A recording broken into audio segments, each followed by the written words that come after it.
Souvenez-vous, quand les Rwandais sont arrivés ici avec la FDR, la première préoccupation, c'était de détruire les archives et d'emmener ce qu'ils ne pouvaient pas détruire. C'est pour rendre le peuple congolais amnésique. Voilà.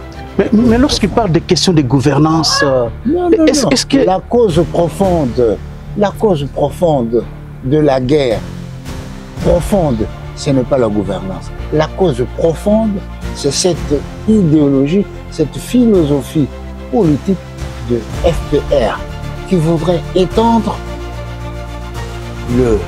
l'emprise du Rwanda et de Kagame là où il y a des communautés de même ethnie que lui. C'est pas. Donc c'est ça la cause profonde selon vous? La cause selon les évêques catholiques ou les M23, l'AFC? Je dirais même c'est la source. Les autres là sont des manifestations. Ce sont des manifestations. Alors qu'est-ce qu'il faut? La condamnation de Kabila à mort est l'œuvre de la justice militaire. Et il ne m'appartient pas aujourd'hui de juger le jugement de la justice militaire. C'est-à-dire de faire œuvre de tribunal en disant mais tel argument ne suffit pas. D'après moi, tel argument. C'est le tribunal qui a dit le droit, qui a motivé. Est-ce que vous pensez vraiment que dans son discours, Joseph Kabila a fait l'apologie des actes de guerre? Est-ce que Kabila a trahi la République? Parce que là, on parle aussi de la trahison. Est-ce que Kabila a commis véritablement des crimes de guerre selon ce que vous avez comme information? Je ne vais pas entrer dans ce que le tribunal a jugé. Quand il dit que nous devons mettre fin à ce régime, etc., mettre fin par les élections, c'est par les armes. Des gens avec qui il a parti lié et avec qui il vit en intelligence. Donc il ne faut pas sous-estimer et surtout pas banaliser la gravité de ce fait par une sorte de persiflage. Vous savez, on savait déjà qu'il serait condamné. C'est que ces gens-là connaissaient la suite des événements. On condamne le président Kabila parce que initiateur aussi de l'AFC, mais en même temps, Kinshasa négocie avec l'AFC à Doha. C'est pas contradictoire? C'est deux réalités différentes. Deux réalités différentes? C'est deux réalités différentes. L'accusation est une chose et la condamnation et les négociations en une autre. C'est tout à fait normal. Donc vous condamnez, on condamne l'initiateur de l'AFC, mais on continue à négocier avec lui aussi dans un autre processus de paix. On le condamne pour ses actes et on négocie pour créer les conditions de grandes négociations pour amener la paix, mettre fin à la guerre. Mais comment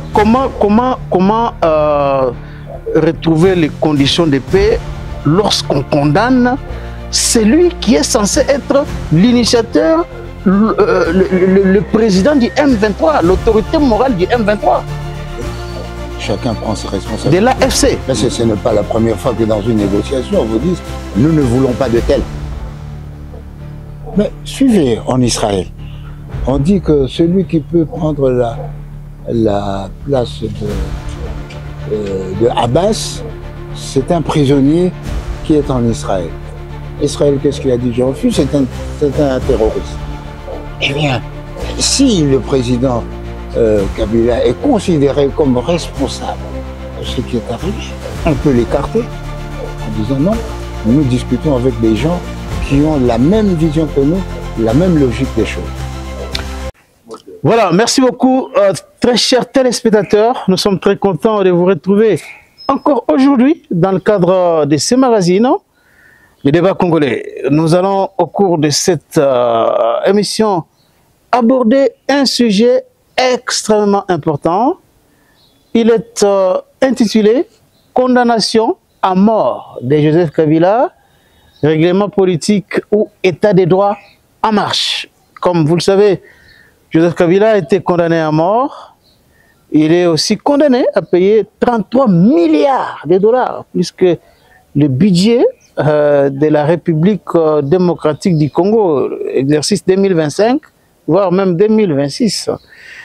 Beaucoup de réactions après cette condamnation. Nous allons parler de tout cela. Est-ce que Kabila, déclaré ainsi par la haute cour militaire, initiateur de la AFC, est-ce que cela va compromettre le processus de Doha? Parce que là, le gouvernement de Kinshasa est en train d'échanger avec l'AFC, alors que l'initiateur de l'AFC, Joseph Kabila, est condamné ici.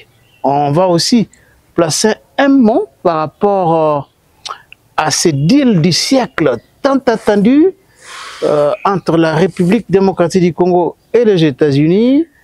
Qu'en est-il finalement de ces deals, mais aussi de l'accord de Washington qui, 3 mois après, est-ce que le processus s'enlise-t-il?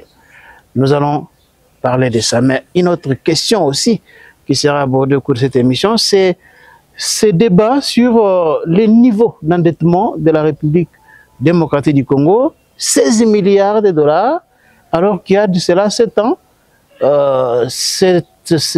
la dette interne et extérieure de la RDC n'était pas à cette hauteur-là. Est-ce que cela peut avoir des conséquences sur l'avenir des petits Congolais? Alors, pour aborder toutes ces questions importantes, nous avons le réel plaisir aujourd'hui de recevoir dans cette émission un verroutier de la politique congolaise, plus de 50 ans sur la scène politique. Il s'appelle André Alain Atundu Lyongo, ancien ambassadeur de la RDC au Rwanda, mais aussi plusieurs fois mandateur. C'est quelqu'un que vous connaissez très bien, Monsieur Alain André Atundu. Bienvenue dans les débats congolais. Merci, Charlequin. Joseph Kabila condamné à mort, condamné à payer 33 milliards de dollars aussi. Est-ce que êtes-vous finalement satisfait de voir un ancien président qui a dirigé ce pays pendant 18 ans être condamné aussi lourdement, M. Atundu?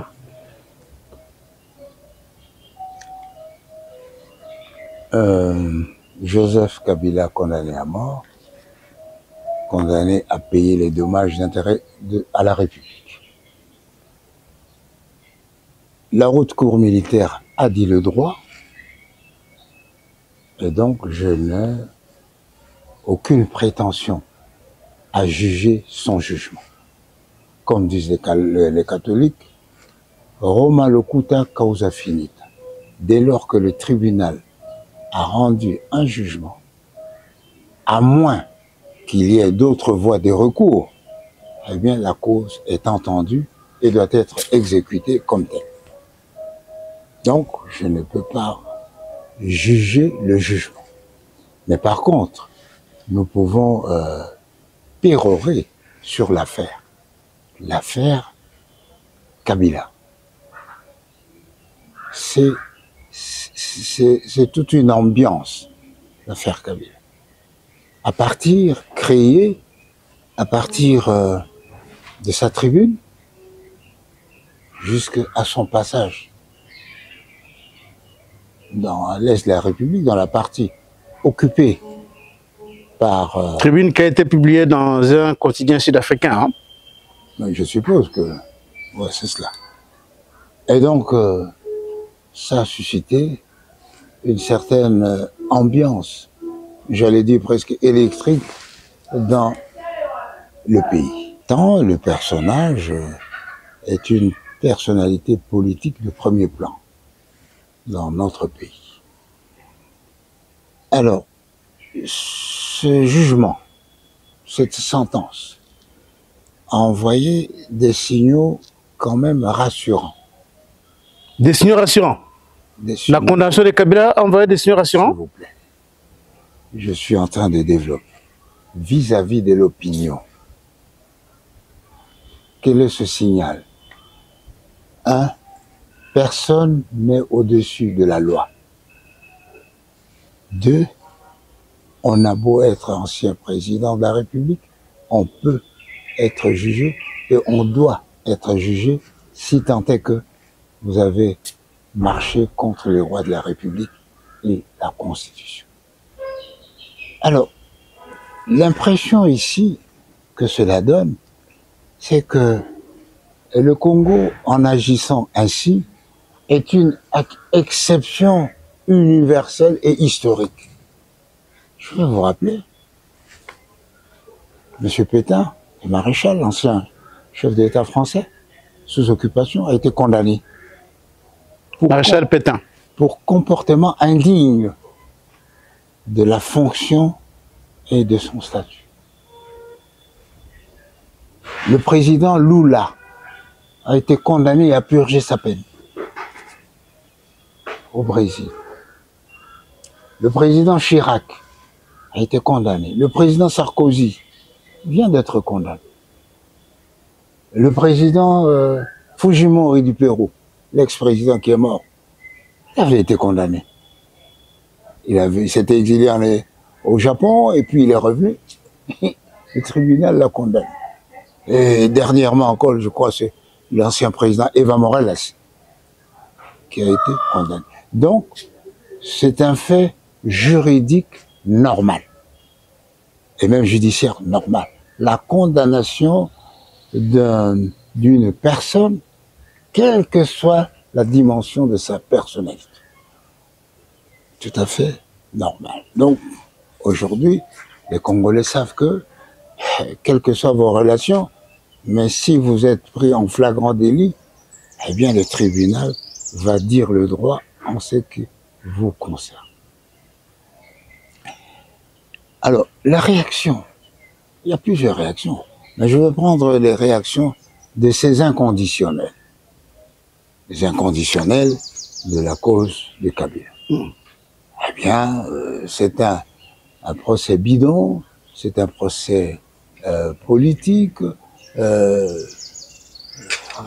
tartampion, c'est un procès comique, allez, ou c'est une comédie ou un théâtre de procès. Eh bien, je déplore, d'abord je dénonce et je déplore cette joyeuse banalisation d'un comportement, d'une criminalité quand même abjecte, parce qu'il s'agit des Congolais qui sont morts. Il s'agit de comprendre le comportement de quelqu'un qui a été à la tête du pays et qui, sans raison apparente, eh bien, s'allie à la thèse de ceux qui l'avaient combattu. Il s'est allié au M23 AFC, Joseph Kabila? La thèse de ceux qui étaient combattus. Lisez sa tribune. Il s'est allié à la thèse. Lisez sa tribune. Je vous le rappelle, les revendications de M23 sont fondées, etc. Sont légitimes. Sont légitimes. Il faut changer ce pouvoir, etc. Ça, c'est un déni de démocratie de la part de quelqu'un qui se prévaut d'avoir été le premier à assurer une passation pacifique du pouvoir. Le peuple, il perd son latin. Alors, cette banalisation, ça frise un peu le mépris du peuple martyr et martyrisé du Kivu. Lorsque on descend à Goma et que, au lieu de s'adresser ou de rendre visite aux populations déplacées, aux quartiers victimes de la guerre, il se rend à Rumangabo pour vérifier l'état de son instrument de mort. Il n'y a jamais eu aucune image par rapport à la visite de Kabila à Rumangabo. Et tous ses proches disent qu'il n'a jamais été à Rumangabo. Il a organisé des consultations avec les forces vives. Non seulement il n'a jamais été à Mangabo, il n'a jamais été nulle part. Il n'a jamais été nulle part. Non, soyons sérieux. Tout ne doit pas être vu. Il y a des conclusions logiques qui s'imposent. Donc, il ne s'est jamais adressé à ces populations. La première des choses qui préoccupe, c'est prendre langue avec ceux qu'il estime capables de contribuer à son retour au pouvoir. Mais il a parlé avec la population, des différentes couches de la population. Je n'ai pas entendu un meeting officiel comme ça. Avec quelle couche de population il a parlé? Ah, il aurait pu faire un meeting. Non, il a parlé avec qui? Il a reçu les religieux, il a reçu les étudiants. la société civile. Oui. Mais ce n'est pas une adresse. Il ne s'est pas intéressé à ceux qui souffraient. Ceux qui ont perdu leurs frères, leurs maris, ceux qui ont été violés, violentés. Aucune empathie. Il aurait pu faire un meeting pour... Ce n'est pas à moi de le dire. Je tire les conclusions de ce qu'un chef normal, un homme politique normal aurait dû faire. Je dis, ah bon, vous êtes là. Tout le monde se souvient, non, de la phrase de Mobutu. Naye na mama, mabeto malamu. On s'adresse à la population. Elle n'a aucune adresse à la population. Ça. Est-ce que cela est suffisant pour qu'il soit condamné à mort? Mais c'est à tout vous. Vous avez ici parlé de Kabila qui aurait violé les lois de la République, marché sur la Constitution. La condamnation de Kabila à mort est l'œuvre de la justice militaire. Et il ne m'appartient pas aujourd'hui de juger le jugement de la justice militaire. C'est-à-dire de faire œuvre de tribunal en disant mais tel argument ne suffit pas, d'après moi tel argument. Non. C'est le tribunal qui a dit le droit, qui a motivé. Bon, alors, Joseph Kabila est condamné pour un certain nombre d'infractions. On parle de crimes de guerre, on parle de trahison, apologie, j'aimerais lire apologie des actes de guerre. Est-ce que vous pensez vraiment que dans son discours, Joseph Kabila a fait l'apologie des actes de guerre? Est-ce que Kabila a trahi la République? Parce que là, on parle aussi de la trahison. Est-ce que Kabila a commis véritablement des crimes de guerre selon ce que vous avez comme information? Je ne vais pas entrer dans ce que le tribunal a jugé.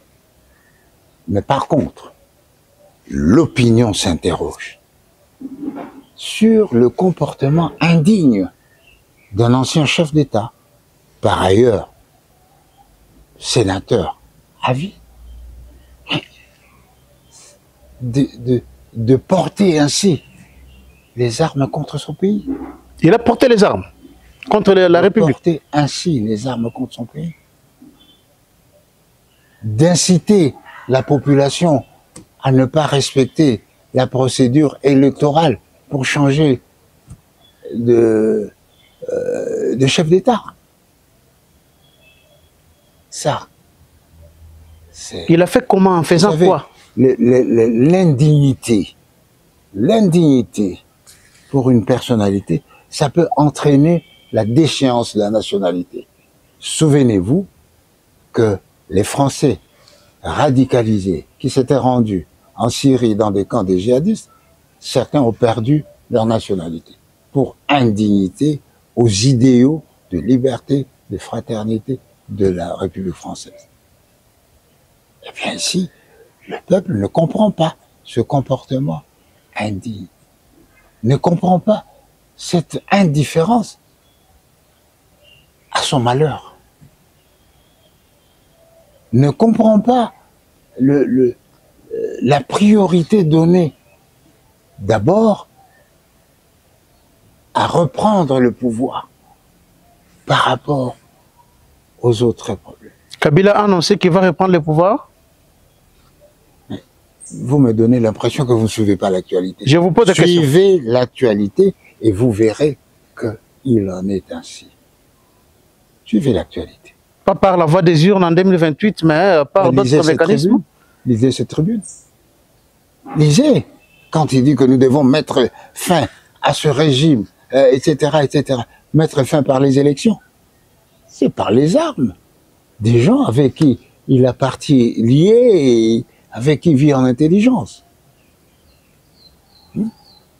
Donc il ne faut pas sous-estimer et surtout pas banaliser la gravité de ce fait par une sorte de persiflage.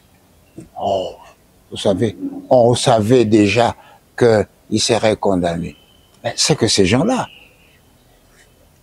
connaissaient la suite des événements. Ils connaissaient que cette logique, avoir posé cet acte-là, devait aboutir à une condamnation. Est-ce que, avez-vous un peu réfléchi sur l'impact que cette condamnation peut avoir, notamment sur la vie des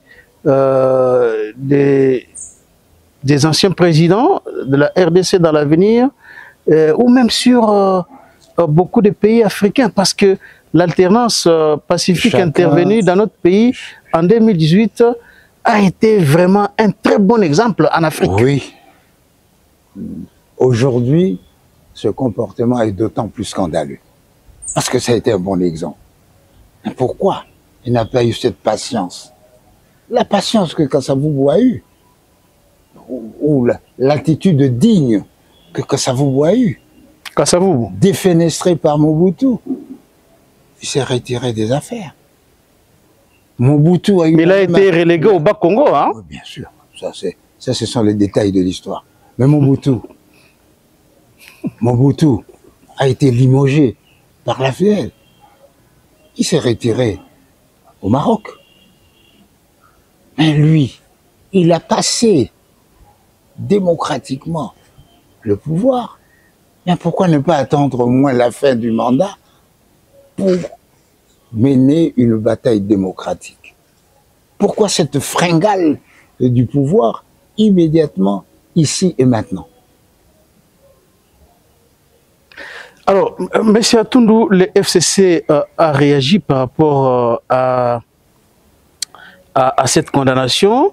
Le FCC dit exactement ceci. Pour le FCC, la condamnation qui, au terme d'une procédure illégale, de bout en bout, vient d'être prononcée contre son autorité morale ce jour, n'est pas seulement celle d'un homme, ancien président de la République soit-il. C'est aussi et surtout celle de l'état des droits et de toutes les conquêtes démocratiques obtenues des hautes luttes par notre peuple depuis bientôt 2 décennies. C'est un peu de l'amalgame. Je prends seulement une expression. C'est une procédure illégale. L'illégalité, c'est ce qui n'est pas prévu par la loi et c'est ce qui est interdit par la loi. Est-ce qu'un procès est interdit par la loi pour qu'on parle d'une procédure illégale? Quoi de plus démocratique? Quoi de plus constitutionnel? Donc, ils font de l'amalgame par cette erreur d'appréciation juridique pour atterrir sur un appel politique à l'émotion. Non. Un ancien vice-président, ancien président de la République qui a eu des résultats peut être condamné. C'est le cas de Lula, ancien président de la République qui a eu des résultats, etc.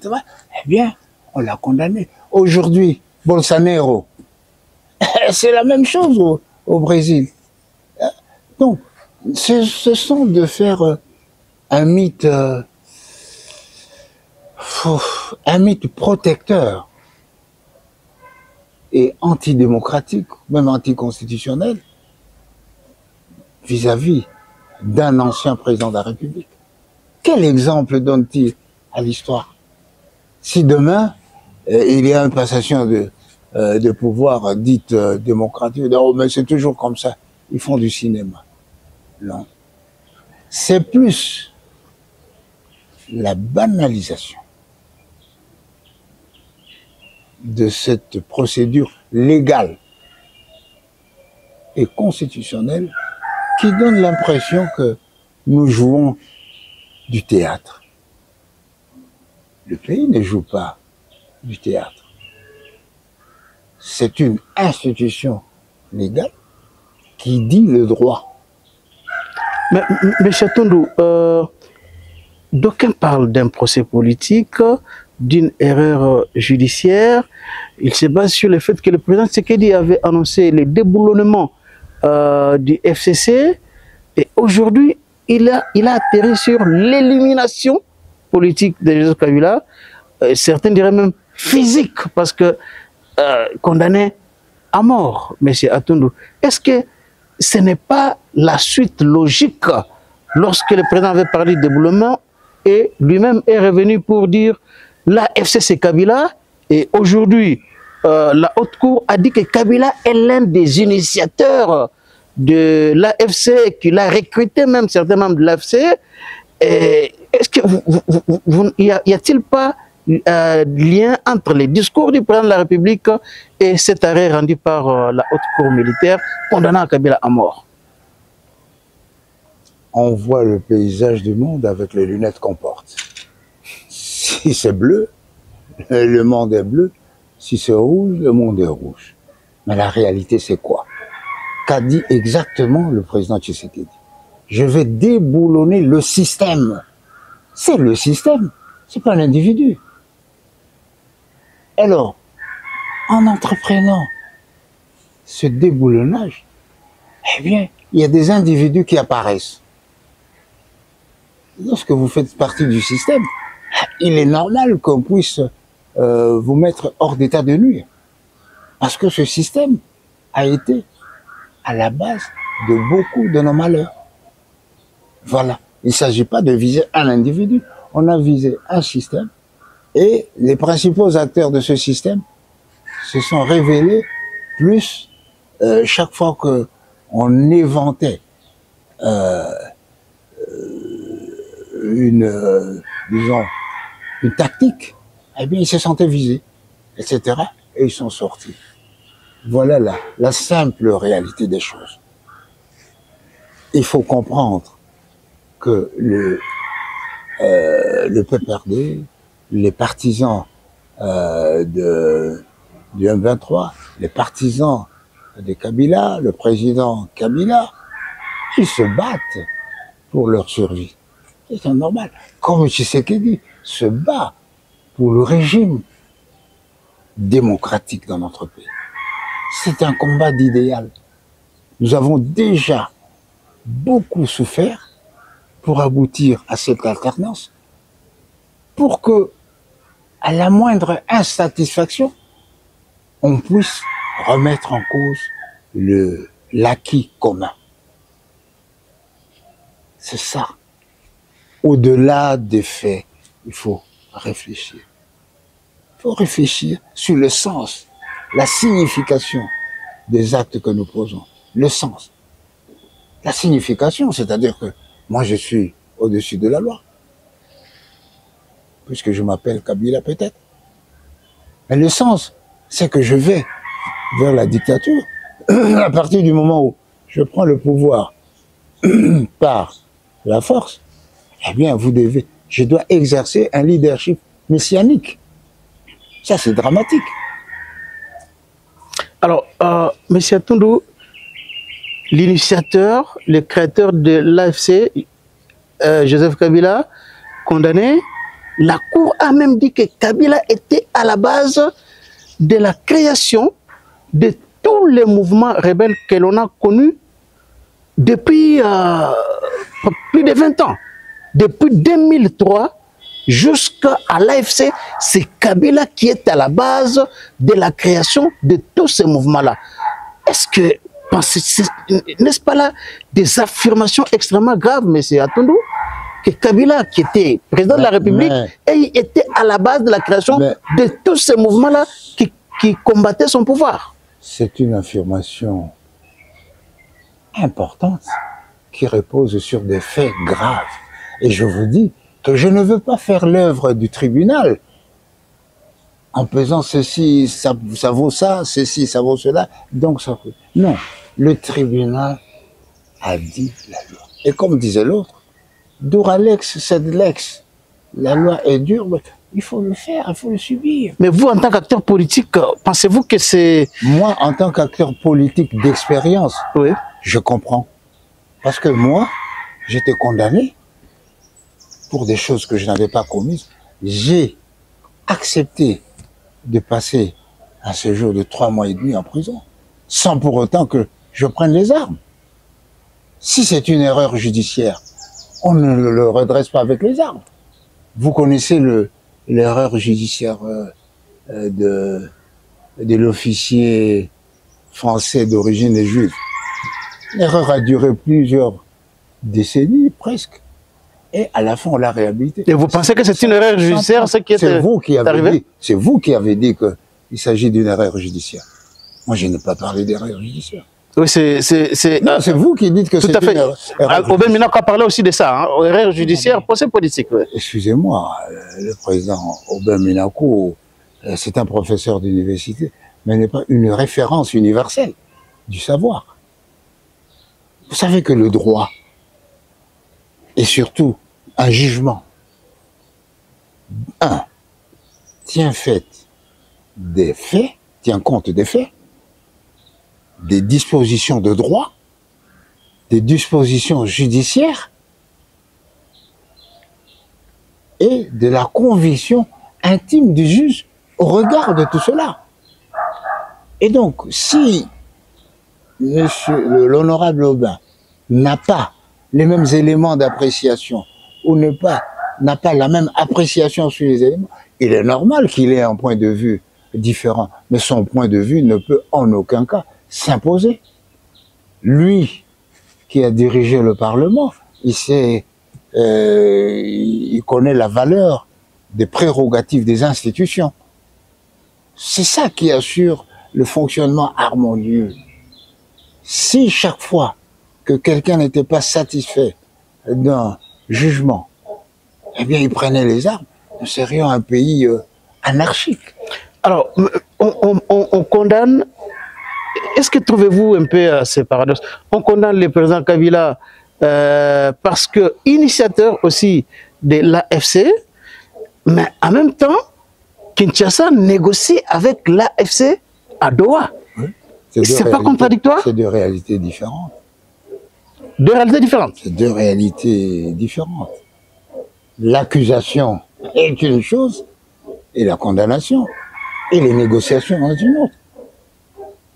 C'est tout à fait normal. Donc vous condamnez, on condamne l'initiateur de l'AFC, mais on continue à négocier avec lui aussi dans un autre processus de paix. On le condamne pour ses actes et on négocie pour créer les conditions des grandes négociations pour amener la paix, mettre fin à la guerre. Mais comment retrouver les conditions de paix lorsqu'on condamne celui qui est censé être l'initiateur, le président du M23, l'autorité morale du M23? Chacun prend ses responsabilités. De l'AFC. Mais ce n'est pas la première fois que dans une négociation, on vous dit « nous ne voulons pas de tel ». Mais suivez en Israël. On dit que celui qui peut prendre la place de Abbas, c'est un prisonnier qui est en Israël. Israël, qu'est-ce qu'il a dit? Je refuse, c'est un terroriste. Eh bien, si le président Kabila est considéré comme responsable de ce qui est arrivé, on peut l'écarter en disant non, nous discutons avec des gens qui ont la même vision que nous, la même logique des choses. Merci beaucoup, M. Atundu. Un autre sujet, c'est deal États-Unis, République démocratique du Congo ou accord de Washington. On a suivi récemment les conseillers Afrique de Trump, Massad Boulos, dire que la question, les problèmes entre la République démocratique du Congo et le Rwanda, les conflits entre les deux pays sont presque dans un enlisement à cause notamment des causes profondes. Il a évoqué les causes profondes il a parlé des questions de décentralisation, des questions qui touchent à la Constitution. Est-ce que cette déclaration de Massad Boulos ne vient-elle pas finalement décevoir un peu les espoirs des Congolais qui pensaient que cette fois-ci, c'est la bonne? D'abord, en diplomatie, les revirements sont courants, mais cela ne signifie pas la fin des négociations. Parce que il y a des intérêts qui sont touchés par ce deal et ils ne sont pas inactifs. Mais, quoi qu'il en soit, revenons à l'expression les causes profondes. C'est les dessous des catholiques et aussi des M23. Quelles sont les causes profondes de la guerre du Rwanda contre nous? C'est ça la cause profonde des rébellions. La cause profonde, c'est la philosophie politique et l'idéologie du FPR que prône le président Kagame. C'est ça les causes profondes pour vous? C'est la cause profonde. Parce qu'à partir du moment où, par votre idéologie, vous estimez qu'une partie du Congo appartient au Rwanda, vous estimez que tout conflit entre deux tribus voisines, du fait qu'il y a des gens originaires des mêmes ethnies que vous, eh bien vous devez vous immiscer à ces affaires. Voilà la cause profonde. Est-on prêt à attaquer ces causes-là? Il ne faut pas rester à la surface. La cause profonde, c'est ça. Le jour où l'AFDEL va considérer le FPR, le FPR va considérer que bon, nous avons conquis notre pays, ça s'arrête là. Si nous envions les richesses du Congo, ben, les mécanismes internationaux existent. Aujourd'hui, le FPR voudrait détruire la mémoire du peuple congolais pour inventer une autre histoire. Souvenez-vous, quand les Rwandais sont arrivés ici avec l'AFDEL, la première préoccupation, c'était de détruire les archives et d'emmener ce qu'ils ne pouvaient pas détruire. C'est pour rendre le peuple congolais amnésique. Voilà. Mais lorsqu'il parle des questions de gouvernance, est-ce que la cause profonde de la guerre profonde, ce n'est pas la gouvernance. La cause profonde, c'est cette idéologie, cette philosophie politique de FPR qui voudrait étendre l'emprise du Rwanda et de Kagame là où il y a des communautés de même ethnie que lui. C'est pas. Donc c'est ça la cause profonde selon vous, selon les évêques catholiques ou les M23, l'AFC? Je dirais même c'est la source. Les autres là sont des manifestations. Ce sont des manifestations. Alors qu'est-ce qu'il faut? Il faut d'abord, déclarer l'accord global et la Constitution de 2003 comme périmés. Ah bon? Comme périmés. Parce que ils contiennent, ces deux textes, les germes des rébellions que nous avons vécues et des rébellions, si nous sommes toujours dans ce cas, nous allons vivre à la Vous parlez de la Constitution de 2005 ou bien 2003. C'est la Constitution de 2003. De 2006, je veux dire. 2006. La Constitution du 18 février 2006, oui. Oui, de 2006, oui. Il faut la déclarer périmée. Oui. Parce que une constitution doit être une réponse aux angoisses. L'angoisse du peuple congolais aujourd'hui. Mais pourquoi cette guerre en rebondissement? Donc c'est l'une des causes profondes aussi de cette guerre? Maintenant, la constitution de 2006. Ce n'est pas ça, je vous dis. C'est la philosophie du FPR qui a été inculquée dans l'accord global et qui a inspiré la constitution de 2006.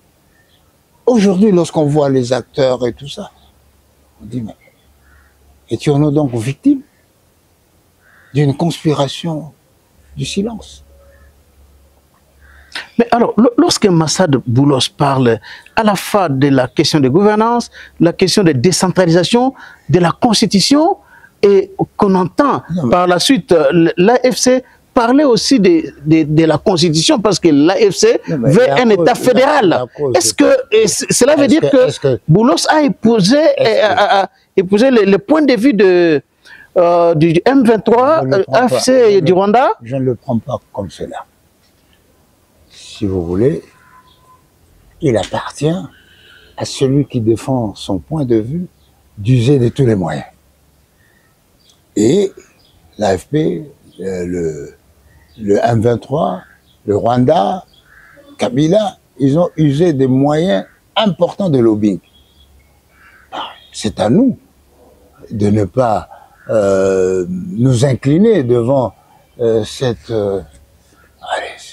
Macédoine historique. Nous devons nous battre. Nous devons nous battre auprès. En même temps que l'on négocie. Nous battre militairement? Mais bien sûr. Que ce soit nous battre militairement. Oui, parce que nous ne pouvons pas quand même leur dire, venez, puisque nous sommes en train de négocier, venez occuper le camp Tchatchi, venez occuper, etc. Nous devons nous battre, et tant que nous avons le droit et la possibilité, nous devons réduire, sinon éliminer, toute la zone occupée par les rebelles. Rétablir l'autorité de l'État. Est-ce que avez-vous l'impression aujourd'hui que la RDC et le Rwanda se préparent-ils à la négociation ou bien à l'affrontement militaire sur terrain? M. Atondo. Les deux hypothèses sont envisageables. Mais lorsque je recours à l'histoire, nous avons Kissinger qui a prôné la politique, qui a mis en chantier la thèse de petits pas. Pendant qu'on se bat, eh s'il y a des avancées dans un domaine, on le consolide, etc. Parce que de toutes les façons, une guerre ne se termine qu'autour d'une table. Les négociations auront le dernier mot. Pourvu que ce soit la conclusion de ces négociations soit équitable, c'est-à-dire qu'ils puissent se satisfaire les désirs légitimes de chaque partie. Eh bien, tant que le Rwanda voudra tricher à cause de son lobbying puissant auprès de l'administration Trump, eh bien, il n'y aura pas de paix. Est-ce que, pensez-vous qu'aujourd'hui, finalement, les Congolais sont-ils déçus de voir que malgré la présence des États-Unis, la paix n'est pas venue immédiatement? La présence des États-Unis où? Dans le processus de paix entre... Vous dites bien, c'est un processus de paix. Le processus est enclenché. Donc, pendant que le processus n'est pas à son terme, on ne peut pas encore parler de paix. C'est normal. Mais aujourd'hui, nous sommes dans une sorte de clapotis diplomatique. Ah, l'eau va de ce côté-là, et puis revient de l'autre, etc., jusqu'à ce que le tout soit canalisé dans un courant. Alors, M. Atondo, nous avons vu Jeune Afrique publier un article dire que le président Tshisekedi, lorsqu'il était aux États-Unis, il a refusé de signer les deals avec les États-Unis parce que... Il a refusé de signer. Oui, c'est ce que Jeune Afrique a dit. Le président a refusé parce que les troupes rwandaises sont encore sur les sols congolais. Est-ce qu'aujourd'hui, alors que le président revenait il y a peut-être 24 heures des États-Unis, du grand voyage où il a effectué pour prendre part à l'Assemblée générale de l'ONU, il n'a pas rencontré Donald Trump. Ce deal-là entre la RDC et les États-Unis n'a pas été signé. Alors, est-ce que doit-on encore continuer à espérer que les relations entre les États-Unis et la RDC sont au beau fixe et que les investisseurs viendront finalement pour nous aider à nous développer? Dans le programme, les Américains, la présidence congolaise, la présidence rwandaise ont dit « nous allons signer le deal ». Non, je parle du deal entre les États-Unis et la RDC et non entre les États-Unis et le Rwanda. Vous avez entendu la présidence congolaise, la présidence américaine dire au mois d'octobre, à l'occasion, au mois de septembre, à l'occasion de la 80e session de l'Assemblée, nous allons signer les deals. Mais c'est en négociation. C'est en négociation. Et comme je vous l'ai dit, il y a beaucoup d'entraves, d'écueils de la part dont les intérêts sont touchés. La part des intérêts. Parce que quel est le sens de ce deal-là? C'est que nous vous donnons nos minéraux, vous nous garantissez la sécurité de notre territoire. Eh bien, on n'en est pas encore là. Et maintenant, on se bat diplomatiquement pour obtenir, pour créer les conditions de réalisation de ce contrat. Le Rwanda ne se laisse pas faire. Il est présent de façon impertinente là où il ne devait pas être. Nous discutons, les Américains et les Congolais discutent. Le Rwandais vient tomber comme la mouche dans l'assiette. Donc malgré les richesses innombrables de la République démocratique du Congo, ces pays ne parviennent pas finalement à mettre les États-Unis de son côté et qui ont besoin de nos richesses. La diplomatie, ce n'est pas mettre quelqu'un de son côté comme on entrerait en religion. Hein? La diplomatie, c'est un rapport dynamique des forces et des intérêts. Alors, ça peut évoluer. Ça peut évoluer. Et nous, peut-être que, étant donné que le rapport sont essentiellement géostratégiques, peut-être que c'est pas suffisant. Il faudrait créer, transformer le rapport avec les États-Unis de uniquement géostratégique à économique et développement. C'est un long processus. C'est un processus. C'est un processus. Est-ce que c'est pas peut-être dû au fait que il y a trop de scandales, des millions, de corruption, d'une gouvernance chaotique comparativement au Rwanda où tout est nickel, notamment la gouvernance, que les Américains traînent encore le pas? Ça, c'est la thèse du Rwanda. Ça, c'est la thèse du Rwanda. Quand tout est nickel, chez nous, il n'y a rien. La démocratie, j'ai été élu à 99%. Vous voyez, je suis plus que Tshisekedi, qui n'a été élu qu'à 73% et tout ça. Je vous laisse la responsabilité de votre appréciation. Je vous dis, les rapports entre les États-Unis et les Amériques, et la RDC ne doivent pas dépendre, ne devraient pas dépendre du Rwanda. Le Rwanda. Qu'est-ce que c'est que le Rwanda? Le Rwanda, c'est la Gécamine ancienne, plus Tengue Fungurume. Ah bon? Oui. C'est-à-dire quoi? C'est quelques, je sais pas moi, 25 000 km². Hein? Mais le Congo, c'est tous les problèmes qui se posent ici chez nous. Eh bien, il faut multiplier par 25 pour que, ou par 100 pour que le Rwandais ait une certaine idée. Alors, M. Atundou, dernier sujet, c'est le niveau d'endettement qui paraît aujourd'hui inquiétant pour certains économistes. Endettement de la République démocratique du Congo évalué aujourd'hui à 17 milliards de dollars, alors qu'il était en moins de 10 milliards lorsque le président Tshisekedi est arrivé au pouvoir. Est-ce que peut-on aujourd'hui dire que les finances publiques sont bien gérées lorsque la République s'endette à de tels niveaux qui sont pour certains inquiétants? Monsieur Atundou. Je ne sais pas si un économiste avisé peut dire que l'endettement de la République à 17 milliards aujourd'hui est inquiétante. Qu'est-ce à dire? Pour que l'endettement soit inquiétant, il faudrait qu'il puisse toucher notre capacité de remboursement et notre capacité d'endettement. Il faut qu'il empêche le développement du pays. Or, aujourd'hui, vous le savez, nous sommes en dessous 10 fois, sinon plus, de notre capacité d'endettement. Ah bon? Ah oui. Le Congo, 17 milliards, c'est quoi? Donc ça, c'est un. Deux, quel est le contenu de cet endettement ou de cette dette? Quel est le contenu? Est-ce qu'il y a le capital de base? Est-ce qu'il y a des intérêts? Est-ce qu'il y a des prêts concessionnels? Et cet endettement a été fait pourquoi? Est-ce que ça marche? Pour qu'on puisse aboutir à la conclusion que c'est inquiétant, c'est une longue démarche. Mais pourquoi lorsque Tshisekedi est arrivé, le président Tshisekedi est arrivé au pouvoir, on était à moins de 10 milliards de dollars? Oui.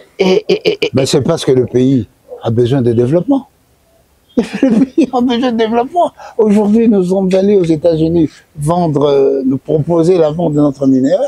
Les États-Unis disent, bon, si nous l'achetons, vous aurez 500 milliards. Alors, vous allez dire au président Tshisekedi, mais pourquoi vous avez accepté 500 milliards alors qu'auparavant, on n'avait même pas 10 milliards? La vie économique et de gouvernance du pays est dynamique.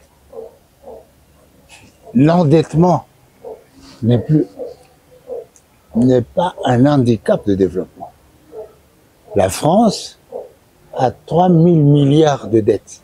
Ah, aujourd'hui, elle coule sur les dettes, hein, la France, hein, c'est...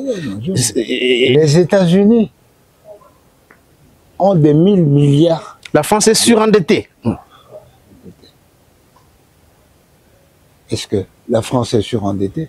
Est-ce que ça l'empêche de fabriquer des rafales, hein, mais s'inquiète la classe politique. Vous connaissez normal. La crise politique qu'il y a en France aujourd'hui à cause notamment de cela. C'est normal. Mais aujourd'hui, maintenant, nous discutons du rôle économique de l'endettement. C'est une thèse. Pour se développer, il faut s'endetter à la hauteur du montant dont on peut rembourser le capital et les intérêts. Le principal et les intérêts. C'est ça. À long terme, l'objectif prioritaire des États-Unis n'est pas d'éliminer la dette, de tomber à zéro. Non, parce que ça permet au pays de se développer, etc.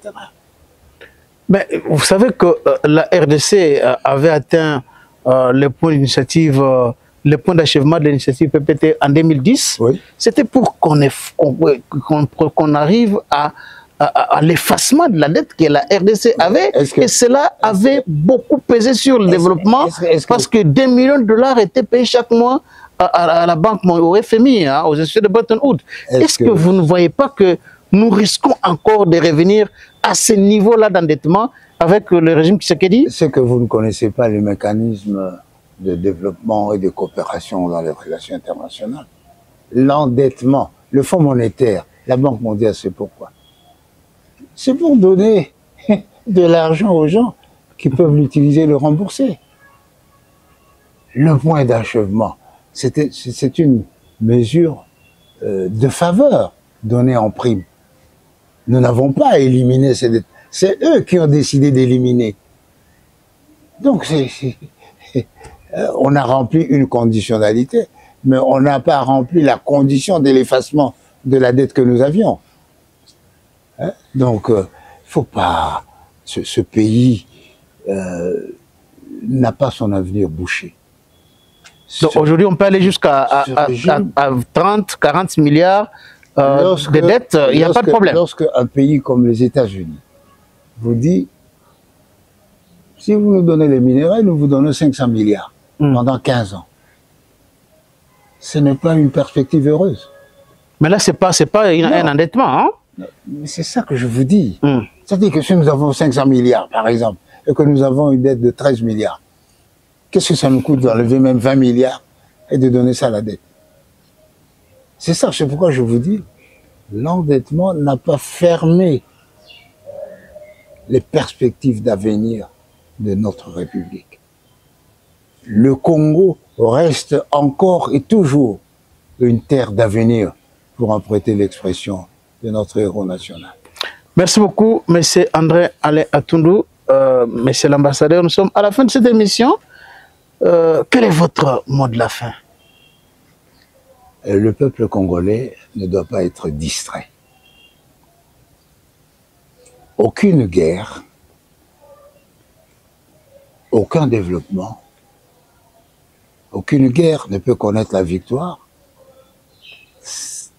sans avoir un seul chef qui mène la guerre. Aucun pays ne peut connaître le développement sans suivre le développement de celui qui a été élu. Les autres, si aujourd'hui je deviens chef d'état-major de l'armée, je pourrais dire non, cette méthode ne me convient pas. Je voudrais, par exemple, pour faire un peu rappel à l'histoire, la méthode Hannibal ou la méthode romaine contre Hannibal. Que convient. Donc ça c'est les options de chacun. Mais je vous dis, aujourd'hui, le président Tshisekedi est fondé à lever les options militaires, politiques, diplomatiques et autres, parce que en étant élu, bien sûr moins que Kagame, mais quand même à 73%, il a acquis légitimement et démocratiquement la prérogative et le droit de vouloir, d'agir pour notre République. Eh bien, nous devons le soutenir. Parce que si vous ne soutenez pas celui qui a ce droit-là, donc vous êtes contre la République. Attendez qu'il parte, que quelqu'un d'autre amène notre vision, que vous allez soutenir, ou combattre démocratiquement, mais pas combattre militairement ou par des manœuvres de blocage, par des menaces de mort, par des attentats. Non. La République démocratique du Congo a son cap, que beaucoup ne partagent peut-être pas. Mais il a son cap, il a son capitaine, que beaucoup n'apprécient peut-être pas. Mais ce capitaine, c'est Tshisekedi. C'est lui qui a la responsabilité de mener le pays jusqu'à bon port, tant qu'il sera à la tête de l'État. Alors, celui qui veut attaquer le capitaine, pendant que vous êtes dans une zone de tempête, il vous rend service, ou bien il veut votre mort. Merci beaucoup, M. Atundu. Merci à vous, très chers téléspectateurs. Abonnez-vous massivement sur votre chaîne GCR Congo Télévision.